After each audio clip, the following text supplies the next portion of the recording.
I got bet. I basically had no training on a bike. It was on a road bike, and I had 24 hours to prepare and leave, and bike from the like Las Vegas, downtown Las Vegas or whatever, to Dan Bilzerian's house in Beverly Hills.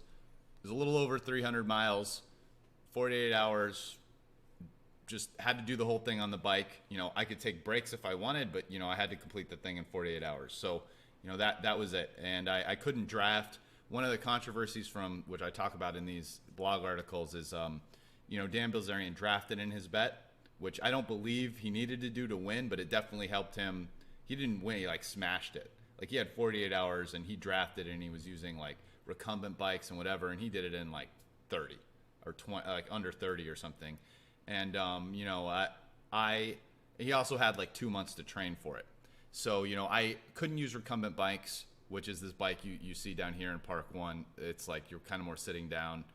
They're a lot more comfortable. And I couldn't draft, which is pretty big because going from here to California, yeah, overall you go slightly downhill, although over something that long, like there's definitely some uphill spots.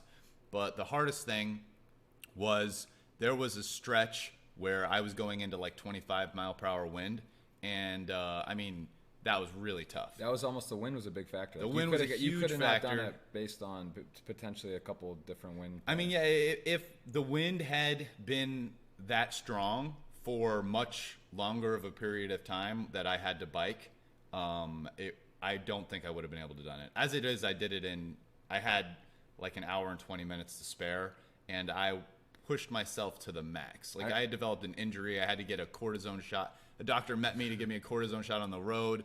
I was like, it was tough. Like I literally pushed myself to my max. It's something I can take with me forever. I'm proud of it. What was the wager exactly? Yeah, it was 6-1. I got laid 6-1, 600K to 100K. So and there was a lot of side action. I know I was in there, and there's some other people. Some of my friends, it was cool because I actually won my friends I won my friends more money in total between all the guys that bet on me than I won for myself. So everybody had a good day on my back. I strapped people to my back and took them for a bike ride. You know, that was fun, man. That was definitely one of the more fun stories. The one though, which was special, the High Roller Bowl, $500,000 buy-in for 7.5. What was that like? How did that feel? Was that sort of like a validation, or just kind of like, how does it feel to win that big of a tournament? I mean, you can even put like, does that change how you look at your career and stuff? Like, is that like a? I mean, I probably won't top that win. I think there's a good chance. I mean, you know, I'm a favorite not to, just given I probably won't play a ton more tournaments where, you know, you can win more than that in one, and so I'm a favorite not to top that. You know, it was special. It was cool. It was a big win. I won a lot of money, and it was cool. I mean, there were a lot of great players in that tournament. It's also high production value. I think in retrospect, around the time when I won that tournament, probably at least up till now in my career, was around the not necessarily at that exact moment, was around the peak of my what I'll call my no limit hold'em tournament prowess, like relative to the field. I had been playing no limit hold'em as my main game, although mostly in cash games. But like if you look at my tournament, you know, I've been playing poker since 2003, right? And like really, I don't even have that many results until 2011 when I start. And even if you look in 2011 and 12, those results are not based off that many tournaments. You know, one of those was the Players Championship in 2011. I didn't play that many tournaments that year. In 2012, I also won a 100K. Like I wouldn't have cashed for $1 million, you know, but it was like it was over $1 million in December. You know, it kind of like saved it or something. So, I mean, I didn't really start playing many tournaments until kind of like 2014. And then I started really, you know, what happened is Kerry brought the Aria. I never traveled much for poker. Kerry brought the Aria series to Vegas, and I started playing those like 10, 25, 50Ks that would run. And I did go to Melbourne twice, but beyond that, I've traveled very little for poker and poker tournaments. But yeah, so what kind of happened is between years and years and years of playing No Limit Cash, I think I got very good at kind of like reading hands and understanding what people were capable of, and even exploiting people. And then I put a little bit of time into learning ICM. I started for the first time, I forget, like 2014 or something. I when I would travel, I'd play hyper sit and goes to study kind of like ICM spots and like run those spots, and push shove, because the hypers, like, you got a lot of 10 big blind spots, but it really helps you with like what the ICM's saying you should or shouldn't do. And then worked a little bit on my short stack play, obviously playing those like heads up, 20 big blinds or less, and that really helped me with tournaments, right? Because playing cash, you have a lot of experience in, let's say, like post flop and like deep stack, but that helped me a lot with short stack, and also just playing more tournaments and getting the experience. Like, if you had to pick tournaments or cash now moving forward, I mean, would you identify yourself more as a cash player than tournament? I mean, is that basically where you're at? Like you're saying, like this is a special event, a great tournament, you see a good spot, you'll fire it, but you're not traveling the circuit. You're not looking to hop in all the high rollers all across the world. So yeah, in fact, this really might be the only place I travel to tournaments for the whole year, and I've never even done this before. Even though I was playing more tournaments from like whatever 2013 to 2017, I never came to the Bahamas even. It's pretty close, right?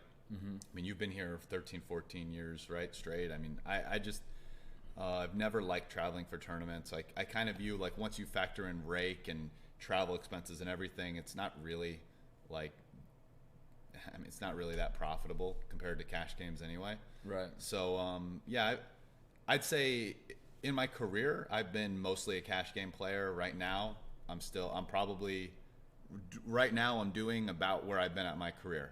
I'm mostly a cash game player who plays tournaments. Like, I have experience. I feel comfortable. I like my spot in a lot of tournaments. They're fun.